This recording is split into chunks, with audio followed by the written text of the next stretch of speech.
Jean-Alphonse Richard sur RTL. L'heure du crime. L'affaire Dunant, il n'y en a pas deux à faire comme ça en France. Avec des médecins qui viennent soigner les plaies de filles complètement torturées et qui repartent comme ils sont arrivés, sans rien signaler à personne. Bonjour, près d'Auxerre, dans l'Yonne, des jeunes femmes enlevées, séquestrées dans un pavillon, livrées à des hommes pour subir les pires sévices sexuels. Des clients venus s'offrir des séances de torture clandestines dont on ne connaîtra que quelques noms. Les notables, les personnalités qui fréquentaient le pavillon ne seront jamais identifiés. Les carnets dans lesquels étaient consignées les identités, tout comme des photos, ont comme par hasard disparu des scellés du tribunal d'Auxerre. Ainsi se présente l'affaire Claude et Monique Dunant, les tortionnaires du pavillon d'Apoigny. À l'hiver 1984, quand les policiers poussent la porte de cette maison, ils sont horrifiés par ce qu'ils découvrent. Pour seuls témoins, 2 filles martyrisées, épuisées, terrifiées, qui racontent leur mois de calvaire. Malgré l'horreur, c'est un épais silence qui va retomber sur le dossier, comme si l'affaire était des plus gênantes, dérangeante, à étouffer au plus vite. Pourquoi une telle omerta? Que se passait-il derrière ces murs? Question posée aux invités de l'heure du crime, la seule émission radio 100% fait divers. L'affaire Dunant, les séquestrés d'Apoigny, c'est tout de suite sur RTL.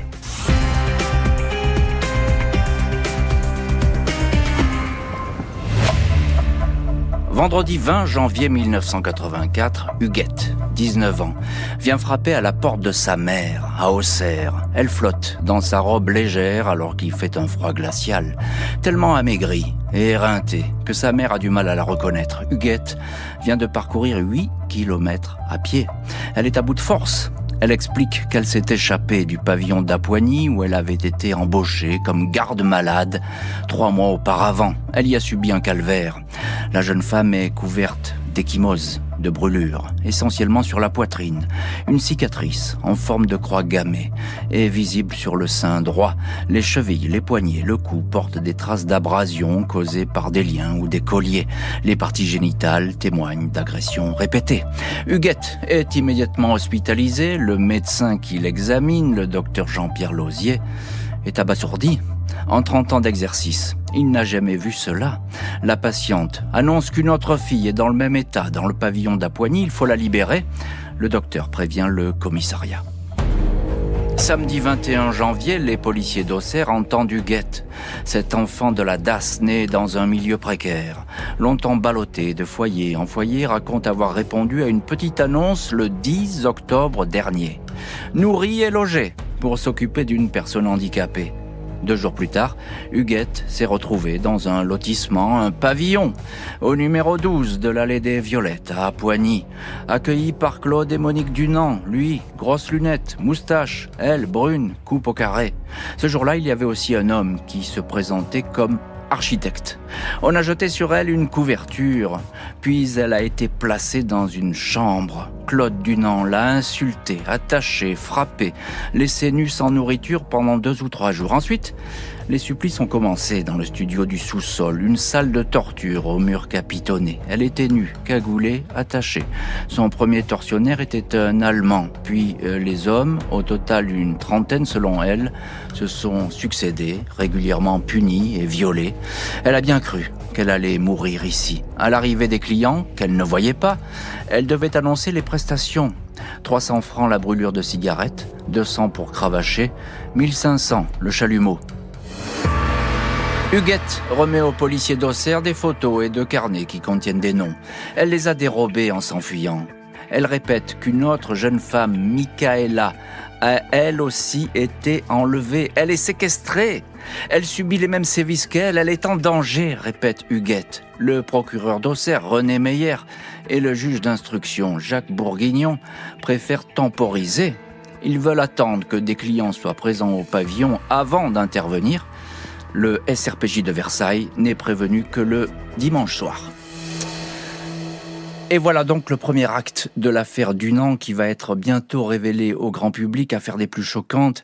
Ce n'est pas d'ailleurs 2 filles qui sont passées dans cette maison, mais au moins 3, avec toujours ces mêmes séances de torture et d'avilissement. On va voir tout ça dans la suite de l'heure du crime, avec les arrestations de Claude et Monique Dunant. Alors il y a Huguette. Huguette, c'est presque une héroïne dans cette histoire, puisque c'est elle qui réussit à s'enfuir et qui va révéler toute cette histoire. Bonjour Thierry Fournet. Bonjour. Merci beaucoup d'être avec nous aujourd'hui dans l'heure du crime. Vous êtes réalisateur et scénariste de la série La Conspiration du Silence qui est diffusée sur France 2. Évidemment, il faut voir La Conspiration du Silence parce que c'est essentiellement sur les disparus de Lyon avec Émile Louis, évidemment, le fameux chauffeur de car, mais aussi vous avez dédié un épisode complet sur le couple Dunant. Thierry Fournet, question très simple. Lorsque on découvre ce témoignage d'Huguette, c'est presque surréaliste, c'est hallucinant ce qu'elle raconte. C'est là, à quelques kilomètres d'Auxerre, dans une cave qui était une salle de torture, on ne peut pas le croire. On a du mal à y croire, et d'ailleurs, le premier médecin psychiatre qui va examiner Huguette avant même qu'elle ne soit examinée par le docteur Lausier ne va d'ailleurs que moyennement la croire. Il va l'envoyer justement voir le docteur Lausier, mais il a du mal à croire que quelque chose comme ça soit possible, et pourtant ça l'est. Heureusement, le docteur Lausier, quand il va voir l'état d'Huguette, va évidemment lui dire au procureur, si il faut la croire, bien sûr, tout ça s'est passé. Mais c'est vrai qu'on a du mal à le croire. Ce qu'elle raconte est inimaginable. Les blessures sont effrayantes et répétées. Absolument, les blessures sont effrayantes, répétées. Elle est régulièrement torturée, et c'est pas une gifle, pas un coup de fouet. Ce sont vraiment des tortures terribles qui sont infligées à ces 2 jeunes filles. Et d'ailleurs, la toute première cliente, Isabelle Ringler, qui elle était une ancienne prostituée que Dunant avait recrutée en la récupérant sur les bords de Lyon, elle s'était enfuie justement parce que elle avait accepté ce qu'elle croyait être des relations sadomasochistes classiques, et c'était pas du tout ça. C'était déjà des tortures horribles. Bonjour Sabrina Champenois. Bonjour. Merci beaucoup d'être avec nous aujourd'hui dans l'heure du crime. Vous êtes rédactrice en chef du service Société à Libération. Non, je dois dire plus maintenant. Plus désormais. Non, je suis rédactrice au service Société. Voilà, c'est ça. Vous êtes rédactrice au service Société de Libération. Bon, voilà, la nuance, elle est maigre. Vous êtes l'auteur d'un ouvrage sur cette affaire, Les Suppliciés d'Appoigny, qui est publié aux éditions 10-18 avec Libération. Alors, je conseille à tous nos auditeurs de lire ce petit livre, parce qu'il est à la fois hallucinant, très bien informé, et vous saurez tout sur cette affaire, Les Suppliciés d'Appoigny, affaire qui a été trop vite étouffée, mais ça, on va en parler. Un mot tout de suite, Sabrina Champenois. Ce que raconte finalement Huguette, c'est qu'elle est tombée dans un piège. Elle est enlevée, c'est pas du tout quelqu'un qui rentre et qui peu à peu est habitué à un certain rythme de vie, si je puis dire. Non, là, tout à fait. Elle est prise de force. C'est-à-dire qu'elle a été piégée par une offre d'emploi.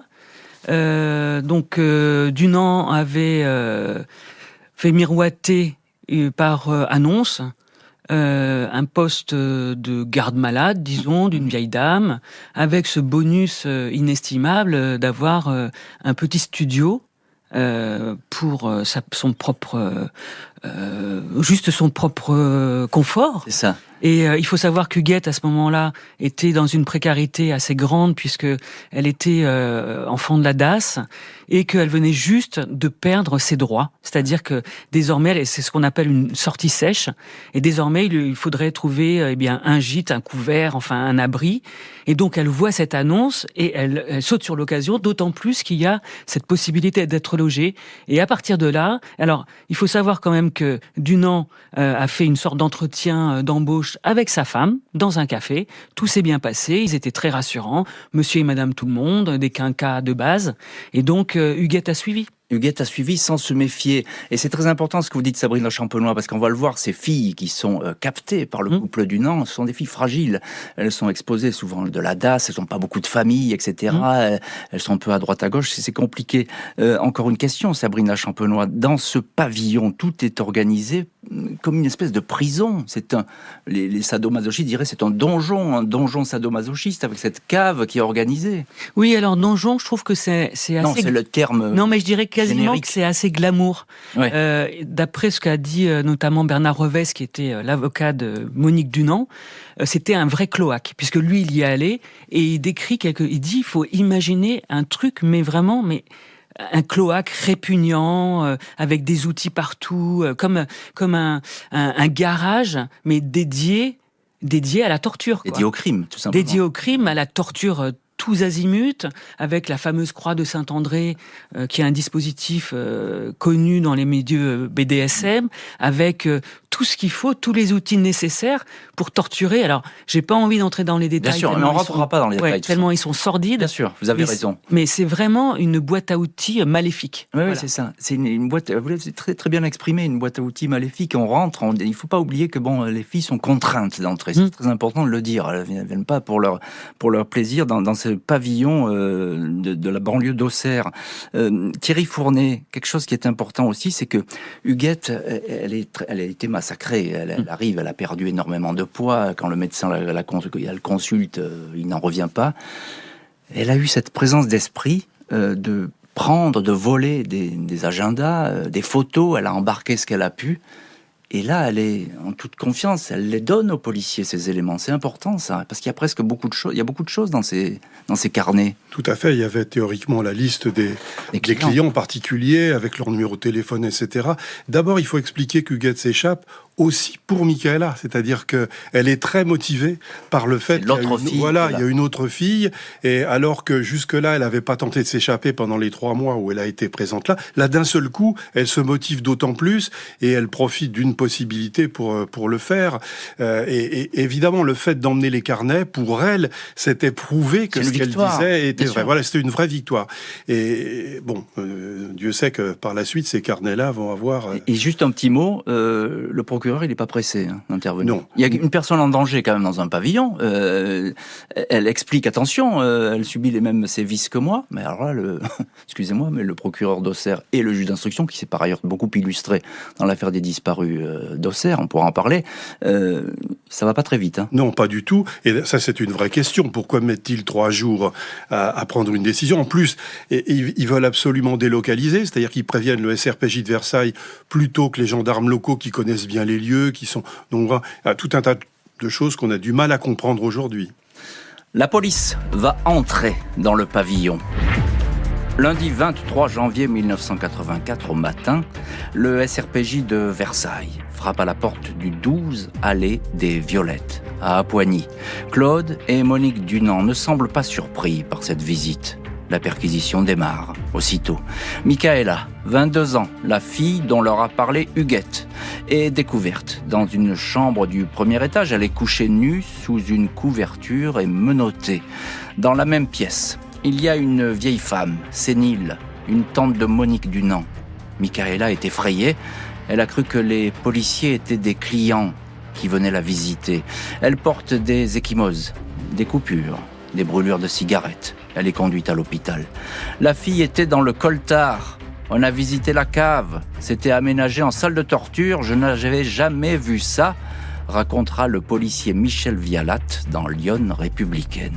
Au sous-sol, on découvre effectivement 2 pièces aux ouvertures obstruées. Partout, des chaînes, des menottes, des aiguilles à tricoter, des pinces à linge, une croix de Saint-André, accessoire essentiel de la panoplie sadomasochiste, trône dans un coin, une cagoule rouge, des gants, des cravaches, des fouets.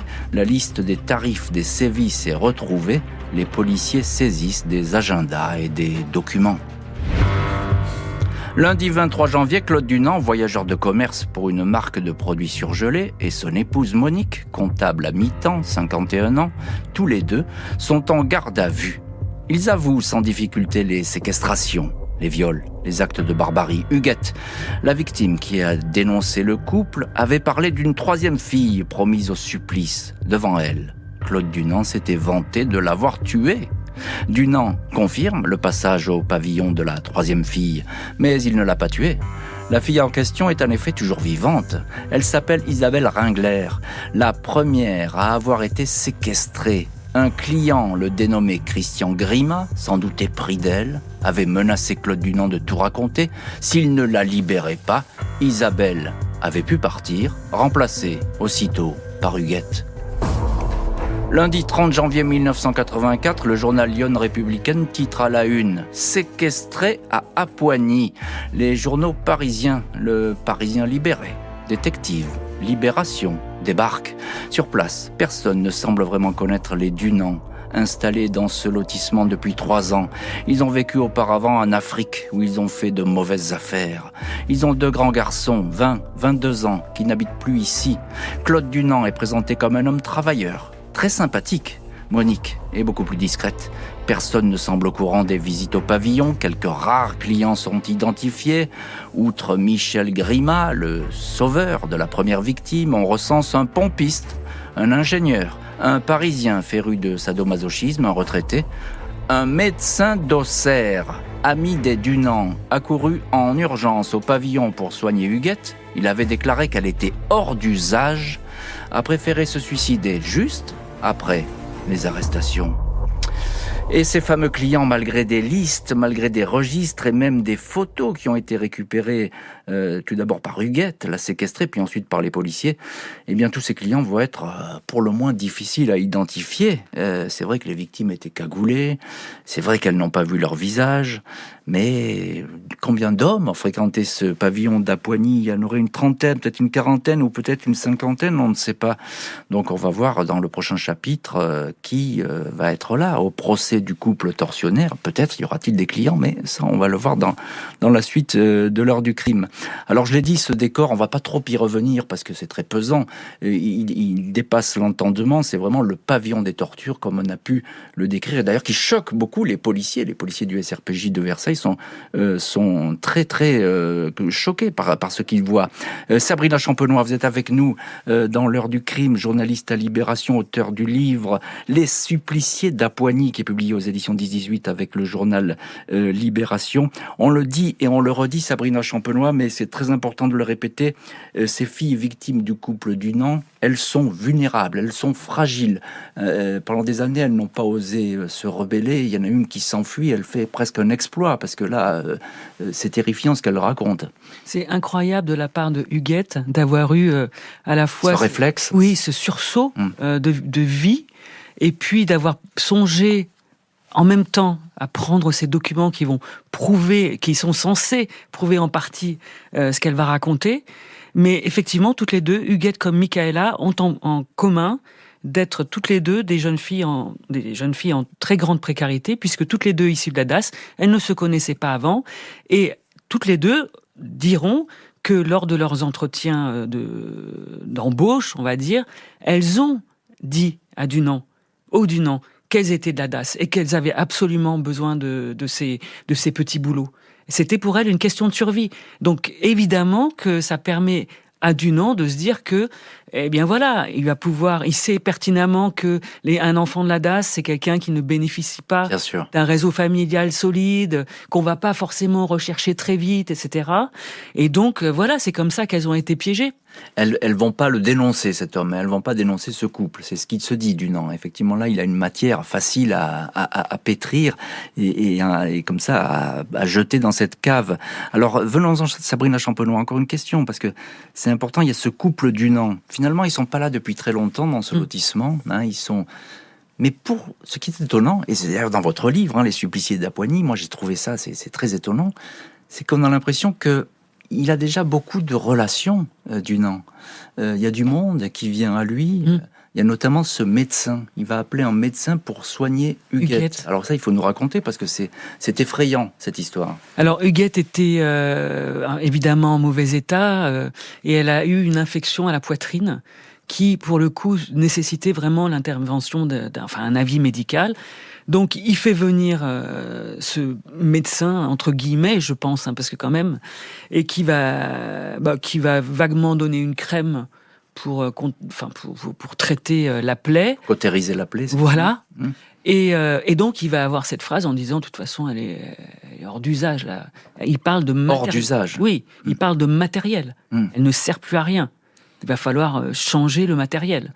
Et c'est comme ça, de fait, qu'ensuite, Dunant va se mettre en quête d'une autre jeune femme et que ce sera Michaela. Et puis il faut ajouter que ce médecin, il dénonce pas les faits, évidemment. Ah mais évidemment que il garde non. tout ça pour lui. Hein. D'ailleurs, on ne sait pas si lui-même participait ou pas à tout ça. C'est tout à fait possible. Mais manifestement, il était tout à fait au courant de ce que faisait Dunant et il n'était pas contre.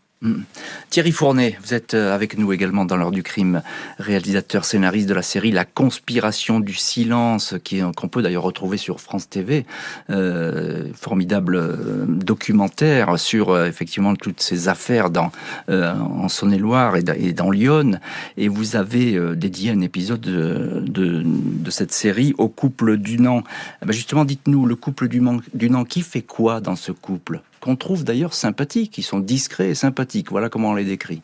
Oui, lui-même, c'est vrai que c'est un personnage qui paraît d'abord un peu banal, mais d'abord c'est un type cultivé, hein, c'est un musicien de jazz qui d'ailleurs donne des concerts à droite et à gauche, qui a même une émission de radio, à la radio locale, à la radio locale, une émission de radio qui marche bien. Donc c'est des gens effectivement qui apparemment n'ont rien de particulièrement inquiétant, et pourtant voilà, ils vont d'après ce que, alors évidemment Monique et lui n'ont pas exactement la même interprétation. Hein. Lui, il dit que c'est elle qui le pousse à faire ça, qu'elle a envie de rapports sadomasochistes qu'on a du mal à croire. Mais enfin voilà, c'est ce que lui raconte. Et elle pense qu'elle dit qu'elle est sous influence et qu'elle suit ses ordres à lui et qu'elle en a marre d'être maltraitée. C'est la raison pour laquelle il décide de recruter quelqu'un d'autre. Elle dit j'en ai assez d'avoir ce genre d'humiliation et de torture. Sabrina Champelon, il y a quelque chose de très étonnant. Vous êtes allée sur place, évidemment. Vous êtes allé à Poigny, voir ce pavillon, voir ce coin, etc. Avec ce premier étage, ce balcon. Il y a quelque chose d'étonnant, c'est que tout se sait dans un lotissement. On voit tout, on sait que les voisins se regardent les uns les autres. Là, il n'y a aucun témoignage. Il n'y a personne qui dit on voyait entrer et sortir des hommes.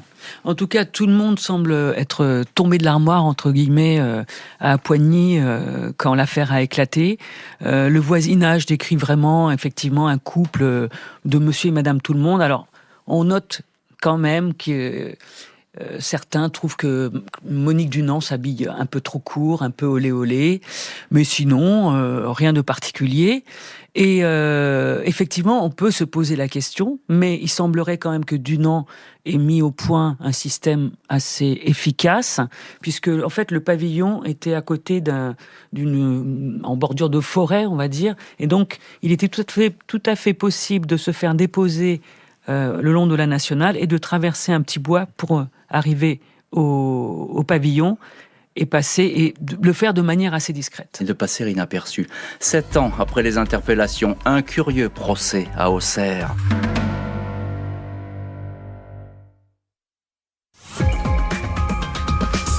Il nous toisait de la tête aux pieds, l'air de dire que quelque part, il a toujours ce petit esprit de vengeance. Je l'ai dénoncé et ça lui a pas plu. Mardi 29 octobre 1991, le couple désormais divorcé, Claude Dunant, 57 ans, Monique Michaud, 57 ans, comparaissent devant la cour d'assises de Lyon, à Auxerre. 2 victimes, la blonde Huguette et la brune Michaela, sont au premier rang, comme apeurées par ce rendez-vous. Elles vont demander le huis clos lors de leur témoignage. Isabelle Ringler, la première séquestrée, est absente, victime la veille d'un accident. Un seul client est jugé, Michel Grimat. Les rares à avoir été recensés sont morts ou ont obtenu des non-lieux. Claude Dunant n'est pas intimidé.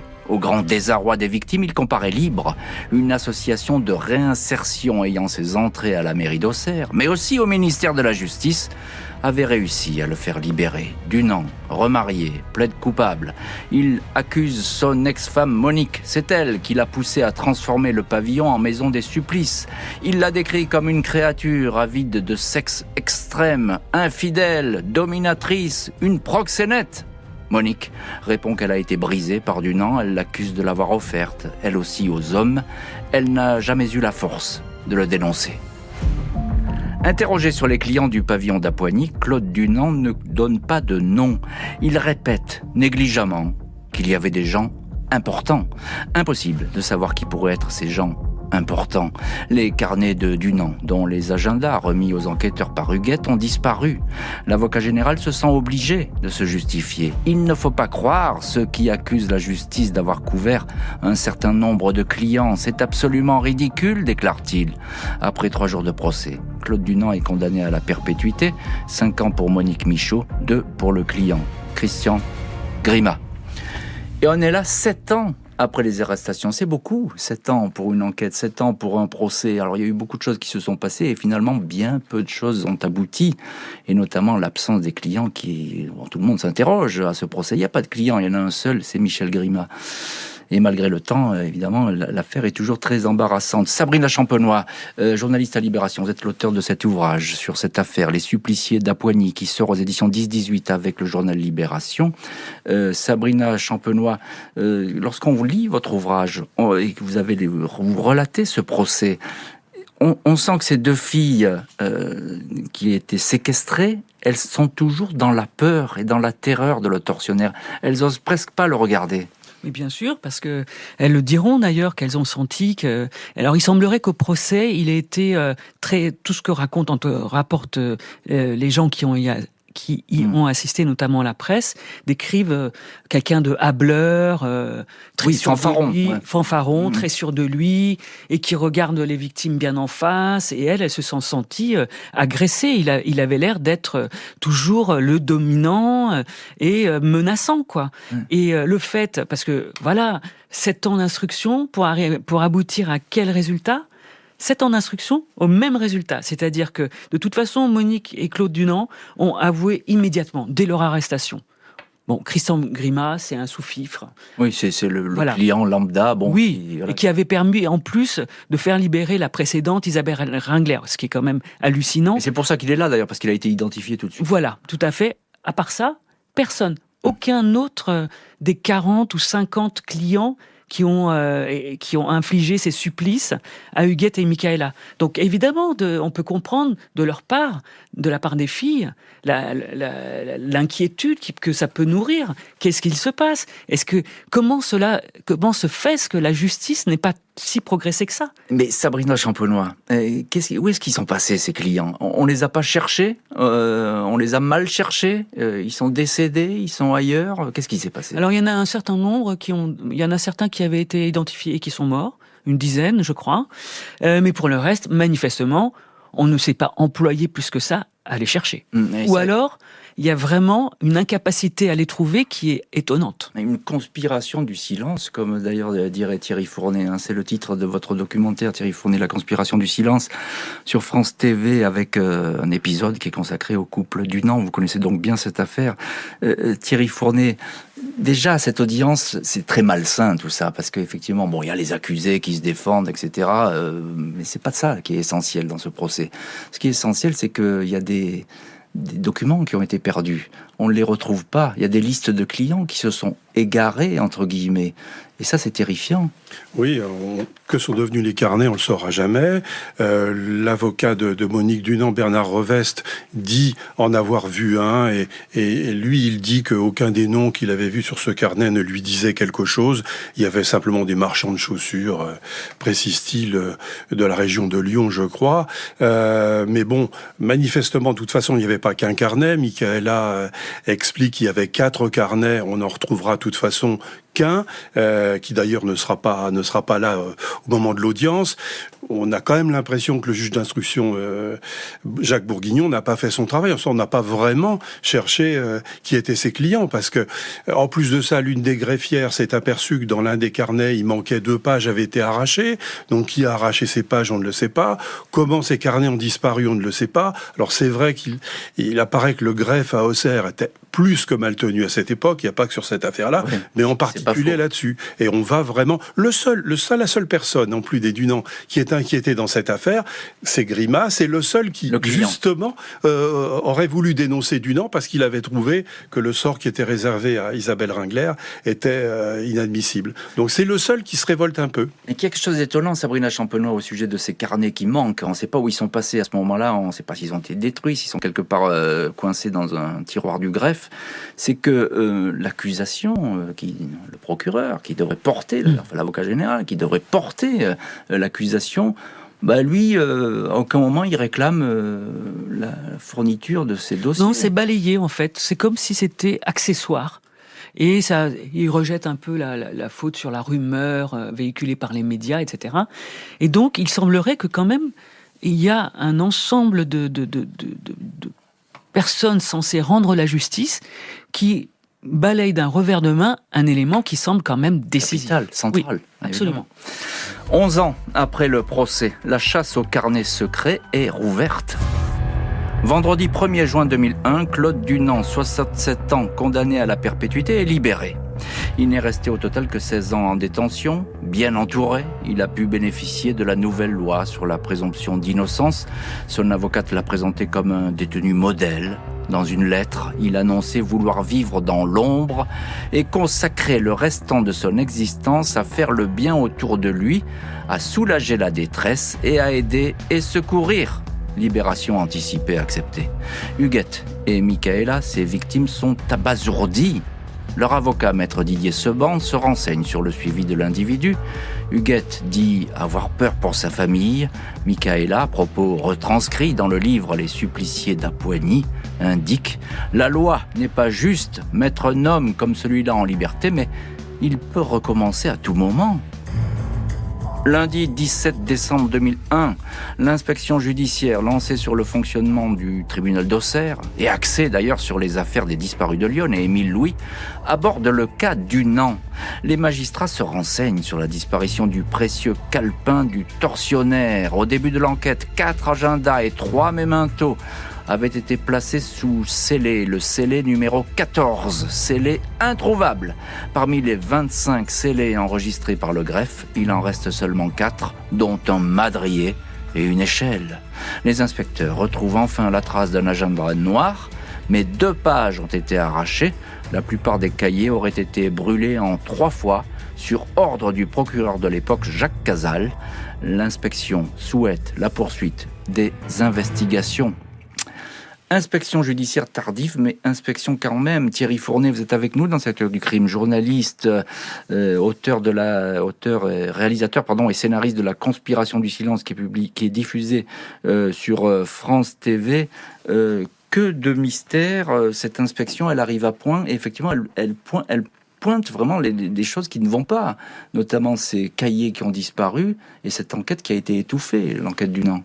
Absolument. Marie-Lise Lebranchu était révoltée contre ce qui s'était passé justement Ancienne garde des Sceaux. L'ancienne garde des Sceaux à l'époque. Elle ordonne donc une enquête, malheureusement qu'elle ne pourra pas suivre parce que il y avait un changement politique à ce moment-là et ce n'est plus elle qui est ministre de la Justice très peu de temps après. Finalement, malgré tout, cette enquête dénonce un certain nombre de choses. Les sanctions relatives qui seront prises contre 4 magistrats à l'époque sont des sanctions modestes, de mise à la retraite anticipée. Et en réalité, elles seront contestées ensuite par le Conseil d'État qui estimera que ce n'est pas des politiques qui peuvent décider que des magistrats se sont trompés, donc ce sera même pas appliqué. Donc ça, c'est un échec absolument total. Et dans notre série, on interviewe Monsieur Basler qui lui a fait partie de cette commission et qui explique le résultat de tout leur travail. Ils avaient vraiment considéré qu'un certain nombre de choses n'allaient pas du tout et il n'y aura aucune suite. Il y aura qu'une suite. Alors finalement, c'est une suite de silence et d'omerta, cette histoire. Hein. Chaque fois, on met le chapeau sur ce qui va pas. On regarde de l'autre côté.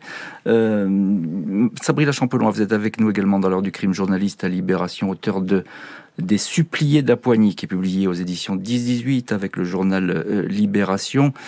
Claude Dunant, lui aussi, finalement, il n'a pas fait beaucoup de prison. Il a fait 16 ans de prison. Il avait écopé de la perpétuité. Il est bien entouré. Il s'en sort bien, finalement. Hein. Il veut se faire oublier. D'ailleurs, il jure sur tous les toits qu'il ne fera plus de mal à qui que ce soit. Alors, c'est vrai que les 16 ans en soi, ça n'est pas, qu'il soit libéré n'est pas si incroyable puisqu'il avait fait, rappelons, il faut le rappeler, 6 ans de préventive et il fait 10 ans en plus, donc ça fait 16 ans. Pour les victimes, je pense que c'est un choc. Pour les victimes, c'est intolérable. Mais les spécialistes du droit diront que... non, mais on est dans les clous. On est dans les clous. D'autant plus qu'il n'y a pas de peine de sûreté à cette époque-là. Ça n'existe pas. Mais il est vrai qu'on ne peut s'empêcher de penser qu'il a vraiment une bonne étoile, Dunant. C'est-à-dire que pourquoi il est arrivé libre à son procès, parce que il a obtenu sa remise en liberté provisoire grâce à l'appui d'un certain Fritsch qui lui a demandé à Jean-Pierre Soisson d'appuyer la demande. Le maire d'Auxerre. Oui, alors ministre auprès de l'alors garde des Sceaux Arpaillange, et voilà Dunant, qui est quand même accusé de crimes comme très conséquents, qui arrive libre à son procès. Et ensuite, Dunant donc arrive à ressortir au bout de 10 ans. On se dit, waouh, quand même, pour lui, la vie est assez douce. Il arrive à trouver un job, Chauffeur de car, je crois. Oui, mais à chaque fois, il se remarie entre-temps. Il arrive toujours à retomber plutôt sur ses pattes, quoi. Quand on dit rester dans l'ombre, pas tant que ça, puisque tout de suite après sa sortie, il téléphone au rédacteur en chef de Lyon Républicaine et il sollicite un interview. D'ailleurs, qui va être dans cette interview, il va d'ailleurs répéter que c'est sa femme qui a tout fait, etc. Bien sûr, mais justement, que lui, il n'y était pour rien. Il menace un peu, sans le dire, il menace un peu ses anciens clients en disant, mais il y avait un magistrat, il y avait un homme politique, un ministre, dit-il. Il sous-entend donc que si on lui vient pas en aide, il pourrait donner des noms. C'est un petit peu comme ça qu'on le vit, et il fait ça juste en sortant. Alors parallèlement, il dit, maintenant je veux faire le bien, mais d'abord, ce qu'il fait, c'est laisser sous-entendre à ses clients qu'il faudrait peut-être l'aider. Non, mais c'est un maître chanteur. C'est un maître chanteur, oui, tout à fait. C'est un maître chanteur. Alors évidemment, vous le dites, un magistrat, un ministre, etc., il laisse planer le doute. Toujours. Et oui, mais ça l'a sorti finalement de ce mauvais pas. C'est son totem d'immunité, quelque part. Oui, c'est ça. Puisqu'il fait chaque fois miroiter qu'il pourrait dire la vérité. Thierry Fournet, juste un petit mot. Le scellé numéro 14, ce fameux scellé numéro 14, qu'on ne retrouve pas évidemment dans les sous-sols du tribunal d'Auxerre, lui, il est au cœur de l'histoire. S'il y avait une copie quelque part, ça serait formidable aujourd'hui de la retrouver. Absolument. Et il y a probablement une copie quelque part. C'est bien possible. D'ailleurs, sur la fin de la vie de Dunant, j'étais allé à Mulhouse parce qu'il était réfugié. Il habitait à Mulhouse et il avait rencontré un certain nombre de gens là-bas et il leur disait qu'il avait toujours ce carnet, qu'il avait toujours un carnet dans lequel il avait le nom de ses clients, donc bien après sa sortie. Ce qui voulait bien laisser dire que il menaçait, il continuait à être menaçant, et d'ailleurs, il finira sa vie tranquillement, dans un très très bel appartement à Mulhouse sur la place de la Réunion, un des plus beaux appartements de Mulhouse. Il vivra avec une femme qui est visiteuse de prison, qui va d'ailleurs décéder dans des conditions un peu mystérieuses d'une crise cardiaque, alors que son médecin ne lui connaissait aucune maladie cardiaque. Bon voilà, ça c'est pas terminé. L'affaire Dunant n'est pas terminée avec tout ça. 20 ans après sa libération, effectivement, le principal acteur du dossier va s'éteindre.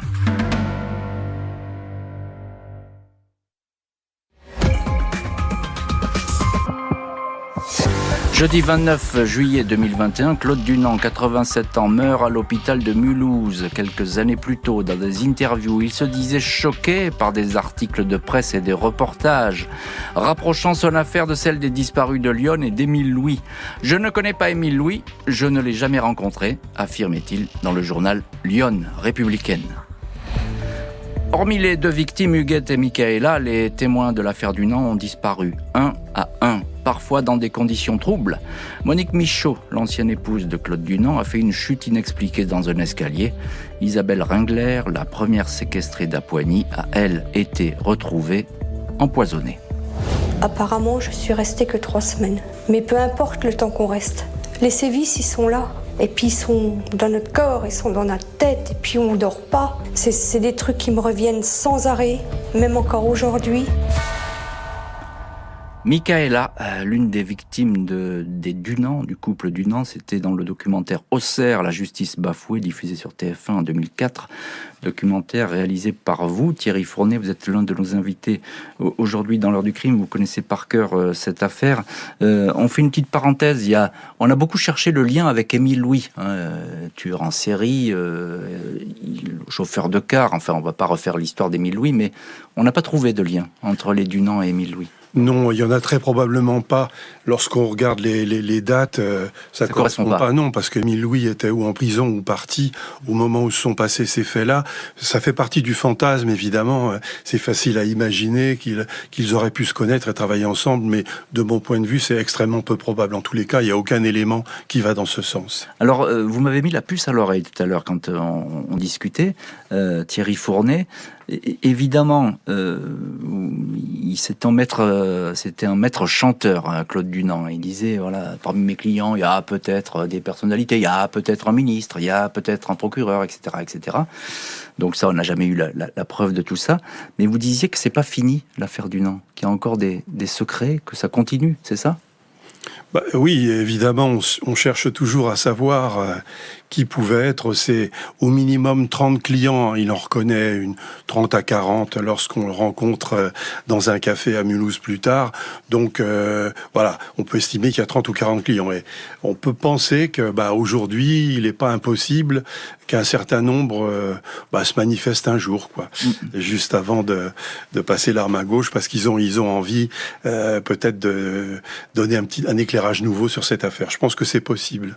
Vous l'avez rencontré, Claude Dunant. Mais qu'est-ce qu'il vous racontait, cet homme ? Il est très intelligent, comme ça, il arrive à louvoyer. Très intelligent, je dirais pas, mais c'est pas un imbécile. Je vous dis, il est cultivé, il est malin en tous les cas. On le rencontre un peu par hasard pour lui. On le rencontre dans un café. Et du coup, on s'assoit, on parle avec lui. Il va reconnaître en gros tout à fait qu'il avait 30 ou 40 clients. Il va nous dire, alors qu'il avait dit juste là qu'il avait un ministre comme client, là, il va dire, en fait, c'était un homme politique important, donc il va modifier un peu les choses, mais il ne nous donnera évidemment pas de nom, il reste mystérieux. Il a perdu quand même de son côté hableur, là, parce qu'il a quand même fait toutes ces années de prison quand on le rencontre, mais il est quand même assez sûr de lui, hein. Il n'a pas d'inquiétude, et il sait qu'il a une vie finalement pas si mauvaise que ça. Sabrina Champenois, vous êtes journaliste à Libération, auteur de l'ouvrage Les suppliciés d'Appoigny, publié aux éditions 10-18 avec Libération, et c'est un livre qu'il faut lire si on veut comprendre cette histoire, parce que vous avez révélé plein de choses dans cet ouvrage. Pourquoi vous êtes intéressé à cette histoire ? Parce que c'est une affaire qu'on a oubliée, presque une affaire assez trouble. C'est vrai qu'on n'a jamais trop su ce qui se passait derrière ce pavillon. Il y avait cette histoire d'Appoigny, mais on ne savait pas trop ce que c'était, c'est ça ? Alors au départ, donc pour cette collection qui est toute nouvelle, hein, qui commence. Moi, je voulais travailler sur la séquestration parce que c'est quelque chose qui me terrifie et je me demande quelle est la mécanique mentale qui amène des gens à séquestrer d'autres.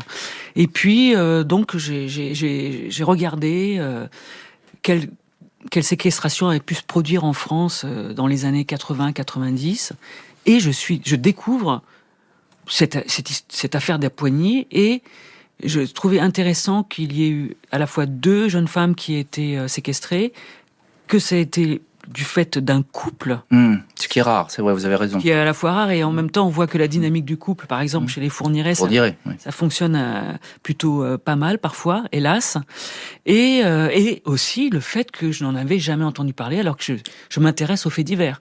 J'ai trouvé ça étrange. Et de fait, ensuite, donc j'ai commencé à m'y intéresser, et j'ai été stupéfaite, alors à la fois par le traitement judiciaire de cette affaire, mais aussi par le peu d'écho qu'elle a eu.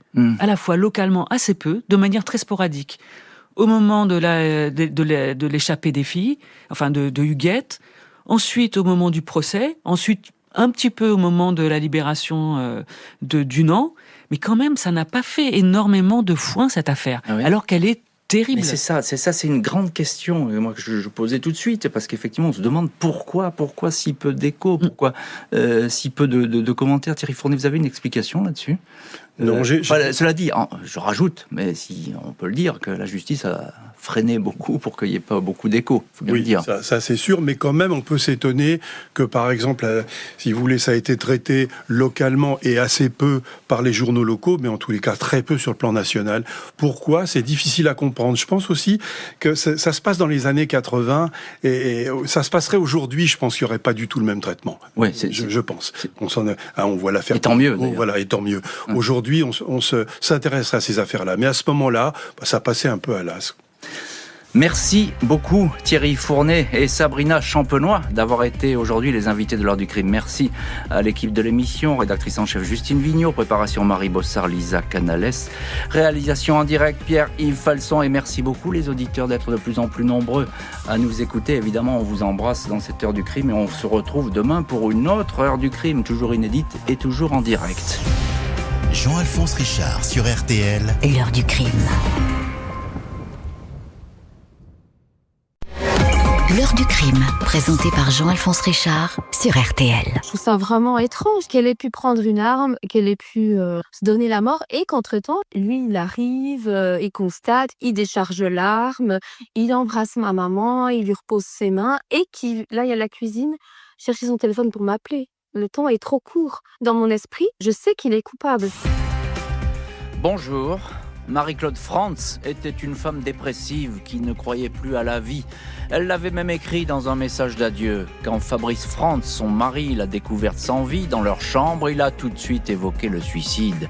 Il était choqué, tremblant. En ce jour d'automne 2019, 28 ans après leur rencontre, il perdait la femme qu'il aimait et rien, semble-t-il, ne pouvait contredire ce triste scénario. Les gendarmes vont pourtant émettre des doutes sur la mort de Marie-Claude, une scène de suicide qui aurait tout d'une mise en scène bien orchestrée. Pendant des semaines, les enquêteurs vont s'immerger dans la vie intime de ce couple aisé et tranquille. Ils vont réunir une foule de détails troublants, de témoignages accusateurs et révéler au grand jour la double vie d'un mari un peu trop sûr de lui. Mais pourquoi donc aurait-il tué cette épouse amoureuse qui lui faisait une confiance absolue ? Nos invités vont nous aider à répondre à cette question. Lundi 28 octobre 2019, 8h50 du matin. Les gendarmes sont prévenus du suicide d'une femme à Trévenant, une petite commune à une quinzaine de kilomètres de Belfort. La victime s'appelle Marie-Claude Frantz. C'est sa fille qui a appelé les secours. Elle vient tout juste d'être prévenue par son beau-père, Fabrice Frantz, lequel a découvert le corps. 20 minutes plus tard, les gendarmes poussent la porte au numéro 9 de la rue du Canal, une grande et belle maison avec piscine. Fabrice Frantz, entouré par 3 pompiers, est assis dans le canapé du salon. Il a le visage défait, il est sous le choc. Une de ses mains tremble, sans discontinuer. Un peu plus loin, dans la chambre du couple, Marie-Claude Frantz, 65 ans, habillée et maquillée pour la journée, pieds nus, est allongée droite comme un i sur le lit. Un grand oreiller couvre son ventre et le haut des cuisses. La tête repose sur un autre oreiller maculé de sang. Un impact de balle est visible sur le front côté gauche. La victime était pourtant droitière.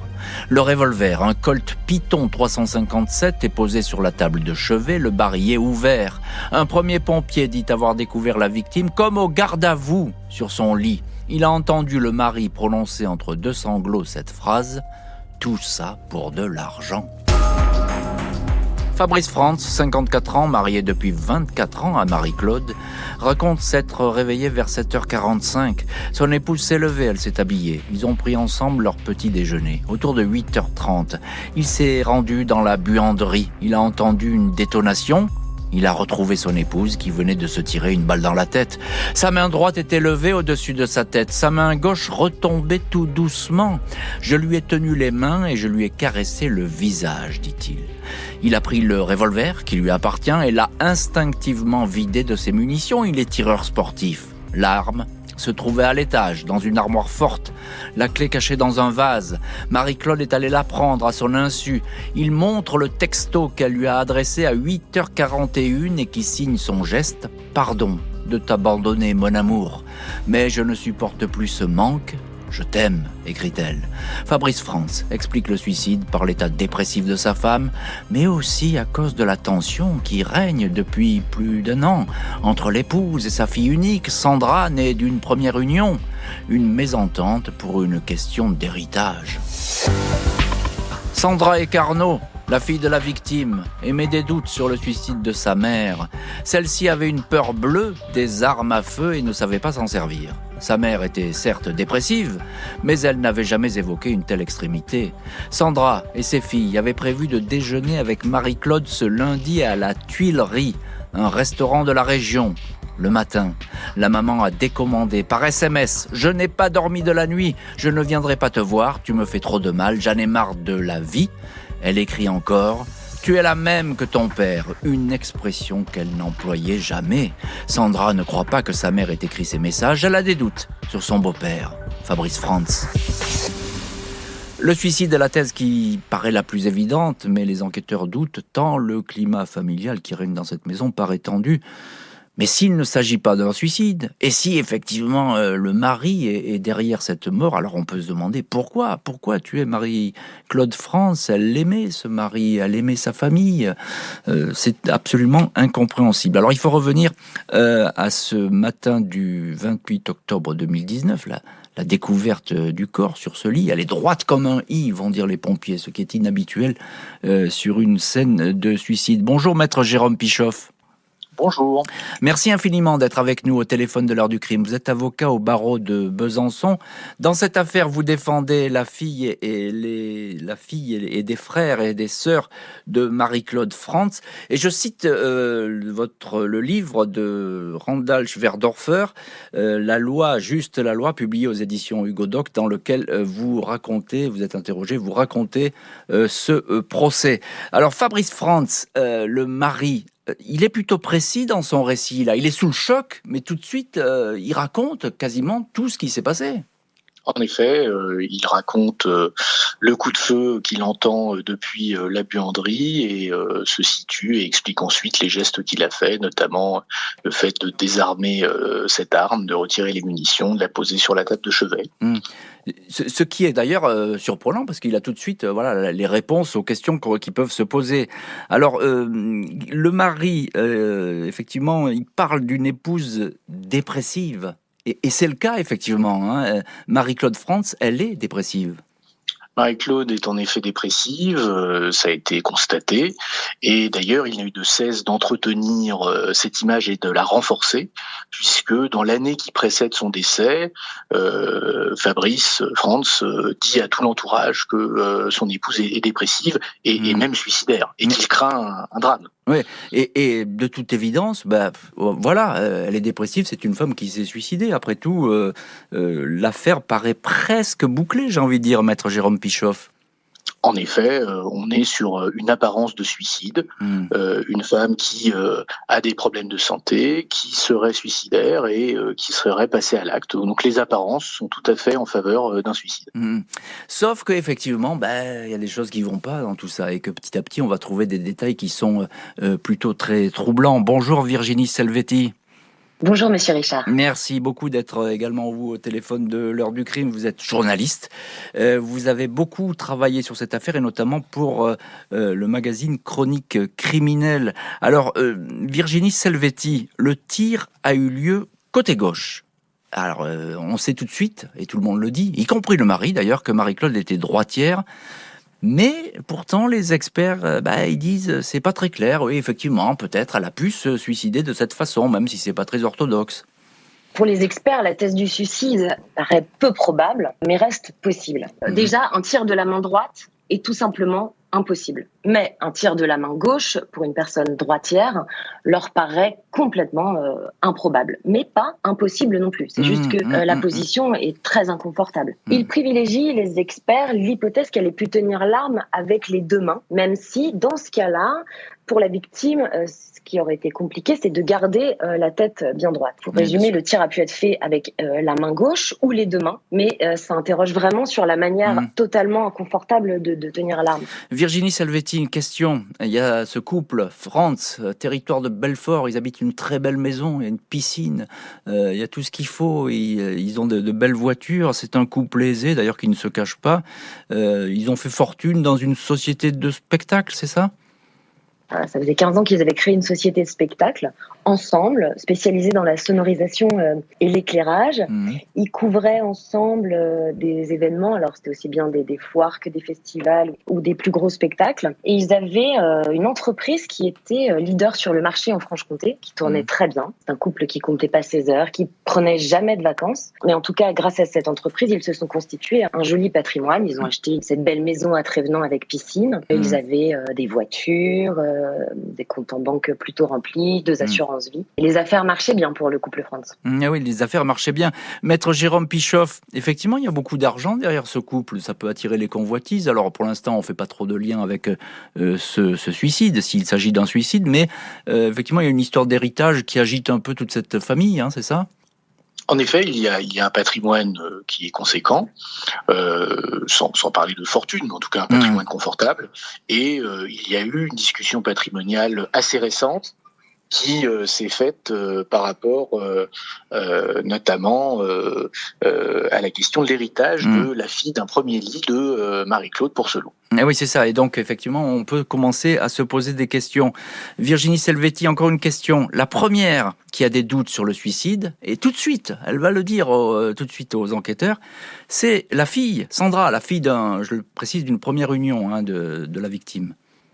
Sandra est la toute première à avoir des doutes sur le suicide de sa mère. Elle dit que oui, sa mère avait un terrain dépressif, mais que jamais elle se serait suicidée. Et si Marie-Claude était dépressive ces derniers temps, elle allait beaucoup mieux. Elle devait la voir ce 28 octobre, elle devait se voir pour déjeuner. Et Marie-Claude se réjouissait de ce déjeuner. Donc pour Sandra, c'est très étrange que sa mère ait mis fin à ses jours, qu'elle ait fait ça un jour qui était si important pour elle. Et puis, surtout, ce que Sandra explique aux gendarmes, c'est que Marie-Claude détestait les armes à feu. Elle en avait une peur bleue, elle ne savait pas s'en servir, elle ne pouvait même pas les toucher. Se suicider de cette manière-là, ça paraît complètement inconcevable. Les gendarmes, eux aussi, ont des doutes. Ils vont partir à la chasse aux indices et aux témoignages. Mercredi 6 novembre 2019, 14h30. 9 jours après le présumé suicide, les obsèques de Marie-Claude Franz sont célébrées à l'église de Trévenant. La famille est au grand complet.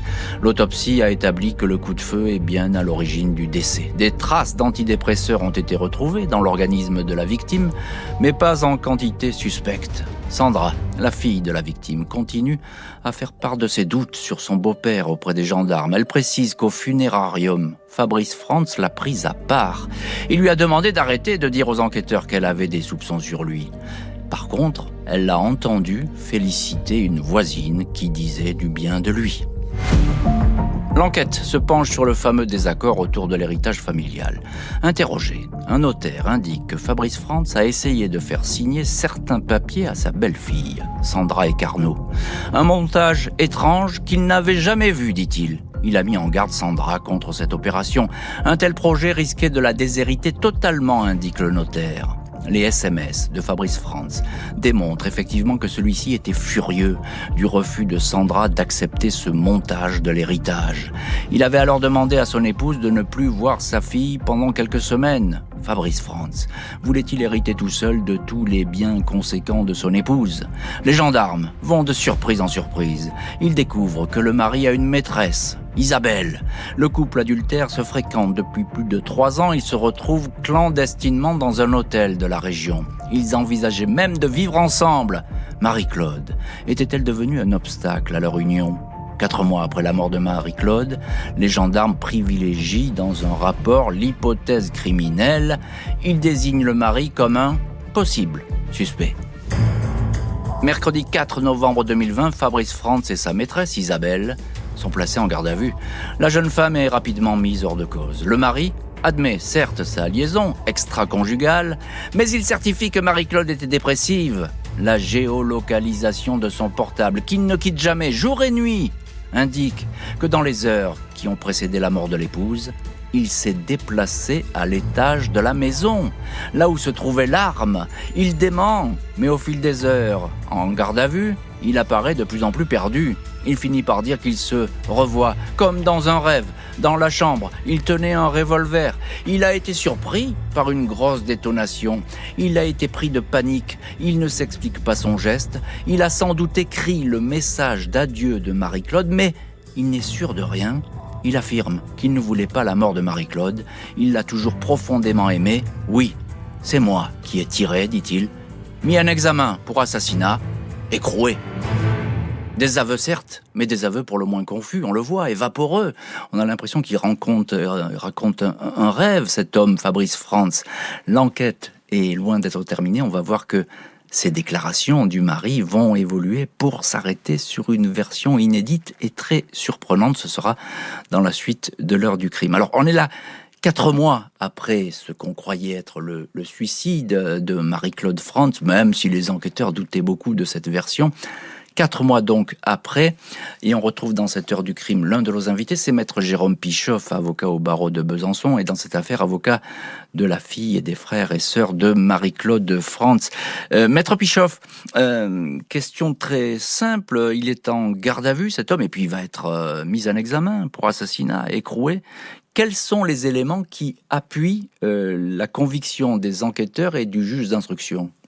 Les éléments correspondent notamment à l'orientation de la blessure à la tête, le fait qu'elle soit plutôt à gauche avec une victime droitière, et puis l'attitude déroutante de Fabrice Frantz qui va contacter bien des témoins pour leur faire passer le message selon lequel elle était bien suicidaire et rejeter ainsi la faute morale sur la fille de la victime, et ce comportement, cette manière de vouloir instrumentaliser les témoins, les efforts déployés pour cacher l'existence de sa maîtresse aux enquêteurs, ce sont autant d'éléments qui vont orienter les enquêteurs sur lui et donner un parfum de suspicion. Mais bien sûr, et on comprend bien. Alors, 2 petits points, maître Pichoff. Le premier, il m'a étonné d'ailleurs dans le dossier, c'est que cet homme, le mari, Fabrice Frantz, il va insister auprès du procureur, il va dire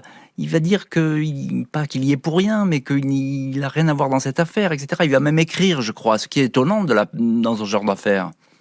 Oui, c'est tout à fait étonnant, mais Fabrice Frantz, c'est quelqu'un qui a voulu constituer sa défense avant même d'être mis en cause. Et oui. Et ça, c'est suspect, ça, maître. Vous connaissez mieux la machine judiciaire que moi, mais c'est très suspect. C'est assez suspect et ça dénote d'un comportement d'une personne qui veut pouvoir tout maîtriser, tout calculer, tout contrôler. Et cet excès de volonté de maîtrise et de contrôle va finalement entraîner sa perte. Il va écrire au procureur et aux enquêteurs pour livrer sa version, de la même façon qu'il va livrer sa version à des témoins, savoir ce qu'ils ont raconté aux gendarmes après leurs auditions, et ainsi essayer de peser sur l'enquête d'une manière qui finalement paraît suspecte. Il va même aller jusqu'à s'inventer l'existence d'un ami gendarme en Alsace, dont il va parler à son entourage pour dire tout se passe bien, l'enquête m'est favorable, je ne suis pas suspect, mon ami gendarme en atteste. Alors il est intelligent Fabrice Frantz, mais il est sûrement pas très malin, parce que là effectivement il attire la foudre et il attire l'attention. Le deuxième point, c'est effectivement, il faut en dire un mot même, on va pas rentrer dans les détails techniques et juridiques parce que c'était un peu compliqué, mais c'est le montage de l'héritage. Là aussi il insiste lourdement pour qu'effectivement ça soit réglé cette histoire, et ça serait à son avantage. En effet, il y a cette volonté d'adopter, il veut faire une adoption plénière sur sa belle-fille, qui est âgée d'une 40aine d'années, ce qui paraît assez incongru, et qui n'a d'intérêt qu'en cas de prédécès de son épouse, donc de Marie-Claude Pourcelot, pour faire en sorte que, comme ça, la fille de Marie-Claude n'hérite pas, dès lors qu'elle aura été adoptée au préalable par Monsieur Frantz. C'est un peu machiavélique, à vrai dire. C'est assez troublant. Virginie Selvetti, journaliste, et vous avez beaucoup travaillé sur cette affaire, et vous êtes avec nous dans l'heure du crime. On va aussi s'apercevoir d'autres choses sur ce monsieur Frantz, parce qu'il cachait une double vie. Il avait une maîtresse, et d'ailleurs on va s'interroger sur cette maîtresse. Dans l'exploitation de la téléphonie, les gendarmes vont découvrir des échanges de SMS entre Fabrice Frantz et sa maîtresse quelques mois avant la disparition de Marie-Claude. Et ils vont se rendre compte qu'elle le pressait pour qu'ils s'installent ensemble. Il lui avait promis qu'il viendrait s'installer dans la maison de Trévenant, dans la maison du couple. Les gendarmes comprennent que dans ce trio, il y avait quelqu'un en trop, et c'était Marie-Claude. Donc Isabelle a été placée en garde à vue, mais très vite elle a été mise hors de cause. Ils se sont rendus compte qu'elle était au courant de rien. Elle était au courant de rien, la maîtresse. Maître Pichoff, juste en mots, c'est très étonnant ce récit qu'il fait de la mort de sa femme. On est encore une fois dans une espèce de rêve nébuleux, des souvenirs qui remontent, mais rien n'est très clair. Il joue la comédie ? Je pense qu'il prépare consciemment ou inconsciemment une tentative d'altération ou d'abolition de son discernement dans l'hypothèse où matériellement il ne pourrait pas contester le meurtre. Et pour moi, c'est une version qui est précipitée et qui a vocation ensuite à lui servir pour dire qu'il n'était pas conscient de ses actes. Le mari a avoué, mais c'est un tout autre scénario qu'il va désormais avancer. Au théâtre, Ce n'est plus un suicide, c'est un homicide. Je me rappelle qu'il dira qu'il aimait profondément son épouse, qu'il a fait quelque chose qui lui avait échappé. On a l'impression qu'il est soulagé. Enfin, il se libère. Lundi 14 décembre 2020, Fabrice Frantz est devant le juge d'instruction de Montbéliard. Il revient sur ses aveux. Il a bien tenu en main l'arme qui a tué son épouse le 28 octobre 2019, mais il n'a pas tiré. Frantz explique que ce matin-là, son épouse était triste. Elle ne voulait plus aller déjeuner avec sa fille. Elle lui a demandé d'aller faire du rangement dans le garage. 3 minutes plus tard, elle l'a rappelé. Elle était dans la chambre.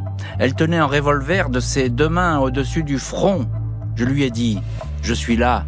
Elle m'a dit « Oui, il faut que tu sois vers moi », raconte Fabrice Frantz. Il indique s'être rapproché, avoir délicatement posé sa main sur l'arme pour désarmer le chien. Je l'ai rassurée. Elle me disait « Merci d'être là, j'ai besoin de toi ».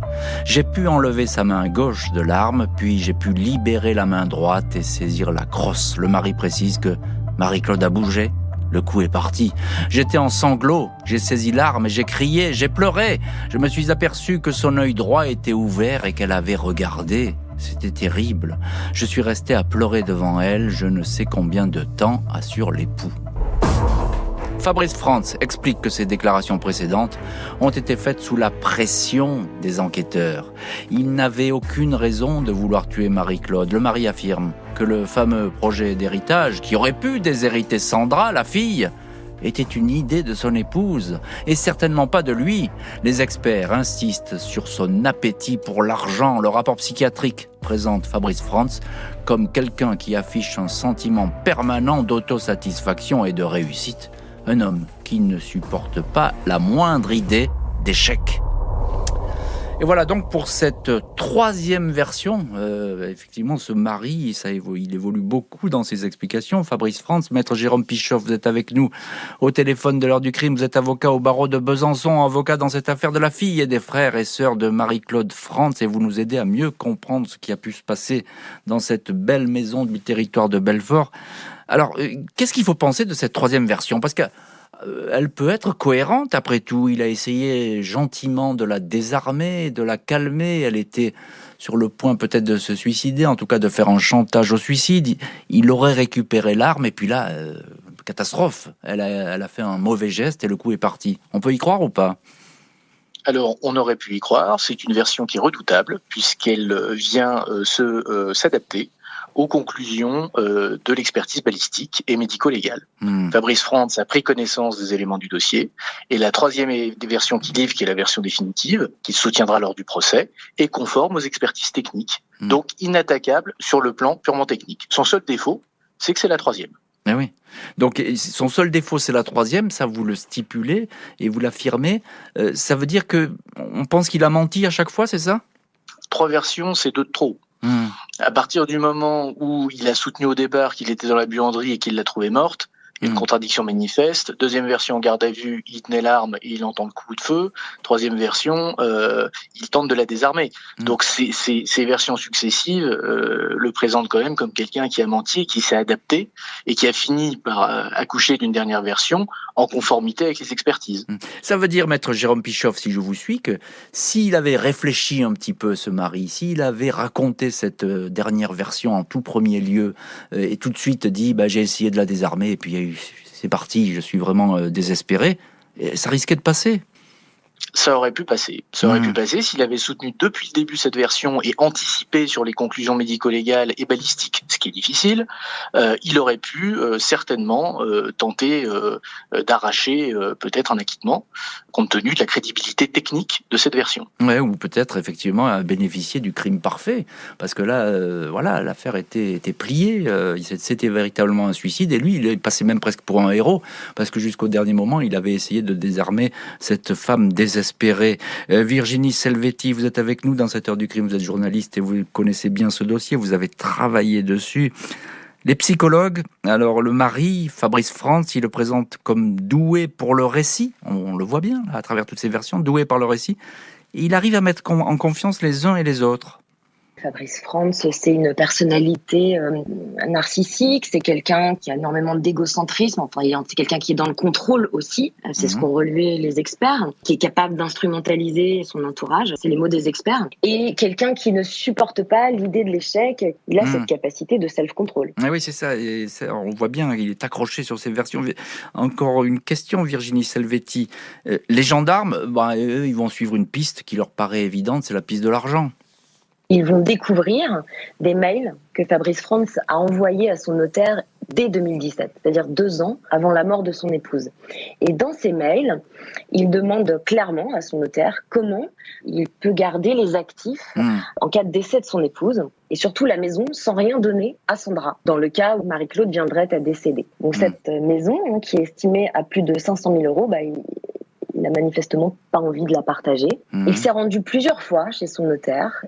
Donc on sait que c'est un personnage narcissique, les experts le relèveront plus tard, qui parle beaucoup d'argent, il se vantait souvent de ce qu'il possédait. Le mobile, pour les gendarmes à ce moment-là, c'est clairement la maison, les actifs. Un mari qui va comparaître aux assises, procès à qui tout double. Jeudi 14 septembre 2023, Fabrice Frantz, 58 ans, crâne chauve, amaigri par 3 années passées en détention, apparaît devant la cour d'assises de la Haute-Saône et du territoire de Belfort, à Vesoul. Il répète qu'il est innocent. Ses avocats, maître Julien Robin, Jean-Charles Darret, assurent que leurs clients n'avaient aucun mobile pour tuer l'épouse. Le directeur d'enquête, commandant de la brigade de recherche de Belfort, indique que Marie-Claude Frantz n'était pas dépressive au point de vouloir attenter à sa vie. Elle avait des projets de voyage, de restaurant, de fêtes. Elle allait retrouver sa fille, ses petites filles. Elle avait fait refaire ses paupières, certainement pour séduire à nouveau son mari, dit-il. Le gendarme ajoute qu'à 35 ans d'activité, il n'a jamais vu un suicide de femme par arme à feu. Les enquêteurs n'ont retrouvé aucune empreinte de la victime sur le coffre où se trouvait le revolver, juste celle de son mari. Fabrice Frantz a compulsé tout le dossier. Les accusations, selon lui, ne tiennent pas. On l'interroge sur les circonstances du drame. Il sanglote, répète qu'il a voulu sauver son épouse. Un témoin, une femme, vole à son secours. Elle affirme que 2 jours plus avant la mort, Marie-Claude lui a confié qu'elle voulait se pendre. La cour s'aperçoit que le mari avait demandé à cette femme, depuis sa prison, de témoigner en sa faveur. Sandra, la fille de la victime, dresse un portrait sombre de l'accusé. « J'ai toujours suspecté mon beau-père, j'ai toujours pensé qu'il était responsable de la mort de ma mère.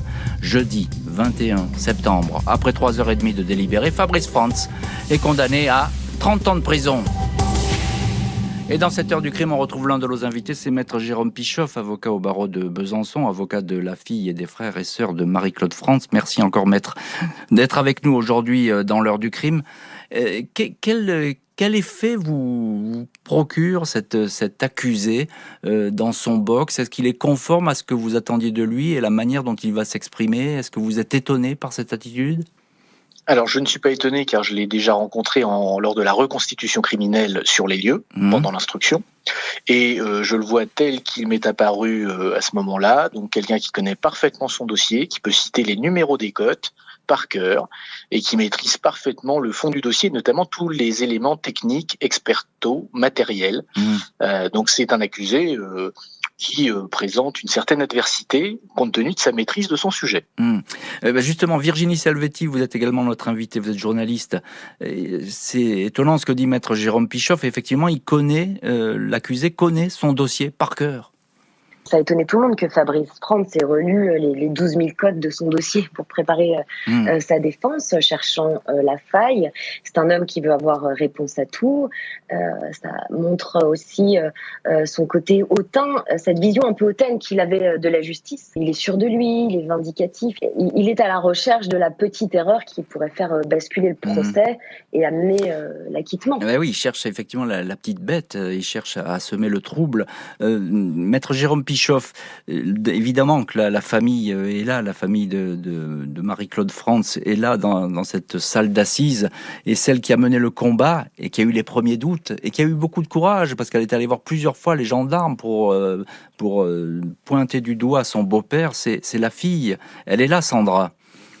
En effet, Sandra est présente au procès et c'est elle qui véritablement a permis aussi à l'accusation de pouvoir se développer, puisqu'elle l'a suspecté immédiatement, elle a confié ses soupçons immédiatement, et c'est même elle d'ailleurs qui va apporter aux gendarmes des éléments matériels pour démontrer l'existence d'une relation adultère.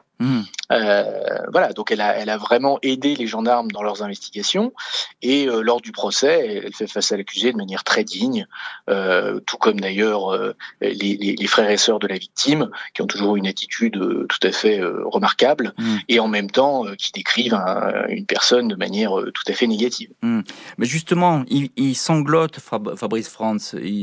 Il n'aimait pas de regrets ou de remords, puisqu'il dit qu'il n'y est pour rien et qu'il a voulu sauver son épouse. Mais est-ce qu'on le croit à ses larmes, à ses pleurs? Ça n'a pas l'air de mordre auprès des jurés. Ça ne fonctionne pas très bien parce que c'est quelqu'un qui maîtrise très bien techniquement son dossier, mais qui est beaucoup moins à l'aise dans le champ émotionnel et humain. Et d'ailleurs, on le voit, lorsque vous l'interrogez sur les expertises techniques ou la balistique, il a réponse à tout et il maîtrise le sujet. Dès que vous l'interrogez sur ses mensonges ou ses versions différentes et que vous allez sur le champ de l'humain, là, il est beaucoup moins à l'aise, et c'est d'ailleurs là qu'il faut aller pour porter le combat. L'enjeu du procès, Maître Pichoff, c'est soit l'acquittement, soit la peine maximale. Il n'y a pas de verdict intermédiaire possible dans cette affaire. En tout cas, on pourrait dire que c'est soit l'acquittement, soit une peine qui soit de 30 ans ou perpétuité. C'est rarement en deçà de 30 ans. Voilà. Donc les enjeux sont ceux-là. Ouais. Le témoignage de Sandra, c'est celui de la fille. C'est lui qui emporte la conviction des jurés, parce qu'elle est très sincère, très offensive lorsqu'elle vient témoigner.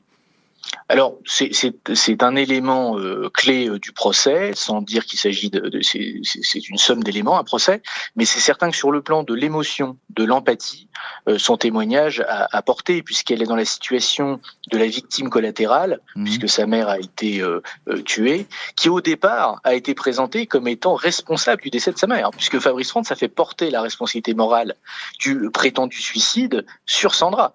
Donc elle essaie sur qui on a jeté l'opprobre et qui ensuite va s'avérer au contraire être la victime collatérale de Fabrice Frantz et qui va arriver à retourner la situation pour démontrer que c'est lui le meurtrier. 30 ans, ce verdict convient à la famille ? Oui, ce verdict a été, on peut dire, un soulagement pour la famille de Marie-Claude. La déclaration de culpabilité, la peine importante prononcée, ça a été vécu comme un soulagement. 30 ans, le mari va renoncer à faire appel.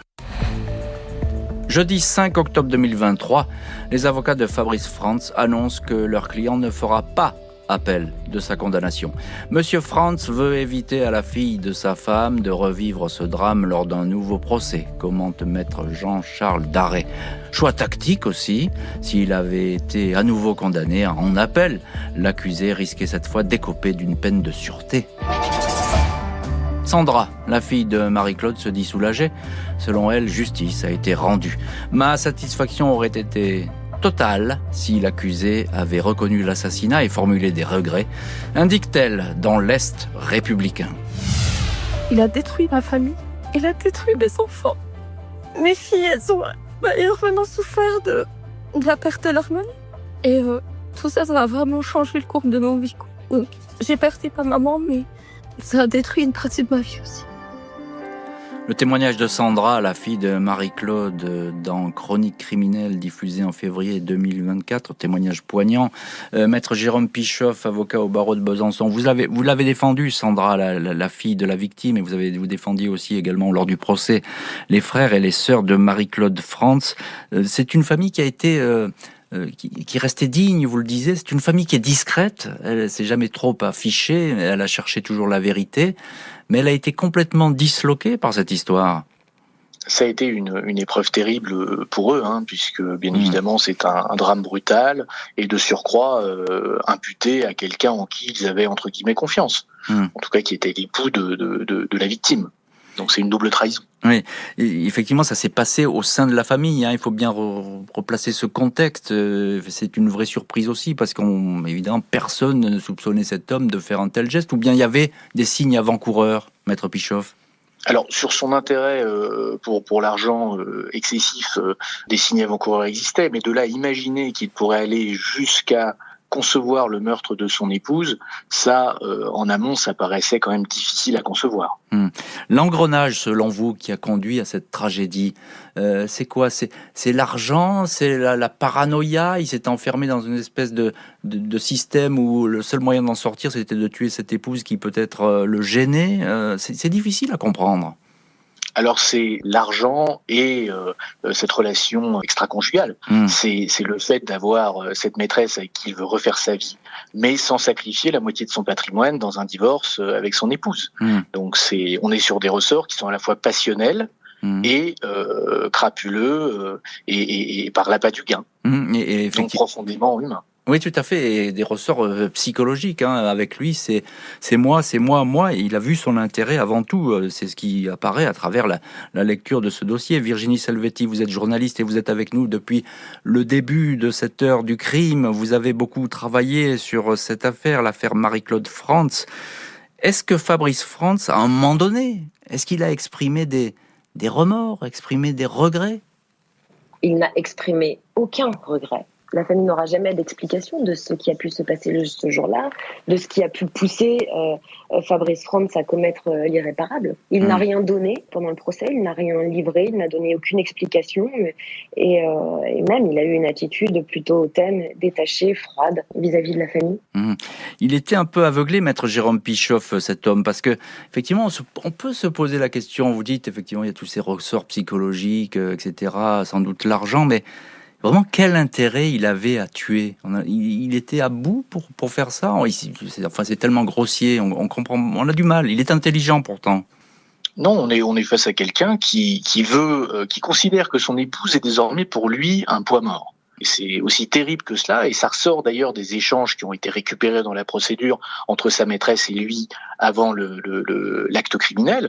On voit très bien que pour lui, de toute façon, son épouse devient quelqu'un de trop dans l'équation, à 3, et donc il faut l'éliminer pour être uniquement à 2, et sans que ça lui coûte la perte de la moitié du patrimoine commun. Il ne veut pas renoncer à ça, et c'est ce qui va animer son geste d'une manière tout à fait réfléchie, puisqu'il va distiller dans l'esprit de l'entourage qu'elle est suicidaire pour mieux faire croire au suicide, et ça des mois auparavant, et il choisit de la tuer le jour en question parce que le midi, elle doit déjeuner avec sa fille pour se réconcilier. Et c'est pour ça qu'il va empêcher cette réconciliation entre la mère et la fille en commettant le meurtre de son épouse. C'est terrible comme timing. Ah bah oui, c'est même effrayant. Il avait prémédité depuis longtemps son geste, selon vous ? Selon moi, plusieurs mois auparavant, par cette volonté, pour ne pas dire cet acharnement, à convaincre tout l'entourage de la thèse du suicide qui allait arriver. Virginie Salvetti, je vais terminer cette émission avec vous. Vous êtes journaliste et je le répète, vous avez beaucoup travaillé sur cette affaire dans laquelle il reste peut-être une part de mystère. Ah oui, il reste le véritable mobile. Reste encore un mystère. On ne sait pas si c'est l'argent, les biens, la nouvelle vie, la peur que Marie-Claude lui échappe, et donc le sentiment d'échec.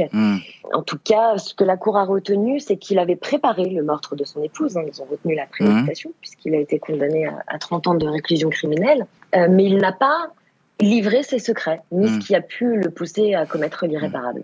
Il n'a pas reconnu le meurtre. Il est resté sur sa version de l'accident. Merci beaucoup Virginie Salvetti et maître Jérôme Pischoff d'avoir été aujourd'hui les invités de l'heure du crime. Merci à l'équipe de l'émission, rédactrice en chef Justine Vigneault, préparation Marie Bossard, Lisa Canales, réalisation en direct Jonathan Griveaux. L'heure du crime, présentée par Jean-Alphonse Richard sur RTL.